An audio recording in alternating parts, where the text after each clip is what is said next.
Greetings, peeps. This is a quick vid on how to perform metric conversions. What we're going to look at is the process for converting from one quantity to another. In this case, they are metric quantities. Later on, we will do non-metric quantities such as time. Let's look at an example. How many millimeters are there in 75 kilometers? Well, it's a pretty straightforward process. And to do that, I will show you the tabla rasa. And what we're going to do is set this problem up in such a way that we're going to invoke the infamous train tracks from dimensional analysis. So we start off with our quantity, which is 75 kilometers. I'm going to start my train tracks over here, like so. And what I'm looking for is an equivalence for the 75 kilometers in terms of meters. I'm going to do this in two steps. I'm going to go from kilometers to meters, and then from meters to millimeters, which is the goal of the example. Okay, so down here in the denominator, I'm going to have kilometers, and over here, I'm going to have meters. I've got kilometers in the denominator, so what we can do is create an equivalence and cancel out the unit for kilometers. And what I know is that 1 kilometer is the same thing based on the metric prefixes for kilo, is that kilo is 10 to the third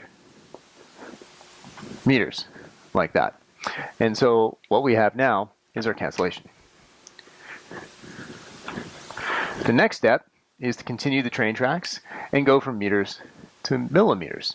In the denominator now are meters, that's what we have. We want millimeters, like so. And what we're going to do is find equivalence in this case as well. We know that the metric prefix of 1 millimeter, so 1 milli, is the same thing as 10 to the negative third meters. Like so. This time, our meters cancels out, like so. And we're left with the unit that we want, which is millimeters. How cool is that? So our final result is that we have 75 10 to the third in the numerator, 10 to the negative third in the denominator. Well, what happens is that this really, you can think of it as 1 over 10 to the negative third. That becomes another 10 to the third. And so we've got 10 to the third times 10 to the third, which is 10 to the 6th millimeters. And that's a sufficient answer right there. You wouldn't really call that 75 megamillimeters, because, I mean, technically you could, but that's just kind of awkward.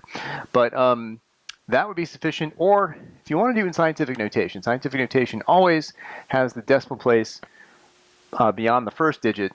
And so you could also write it like this. I'll do it in green. And that would be 7.5 times 10 to the 7th millimeters. We box our answer in, and it's a happy day. That's the quick vid for metric conversions.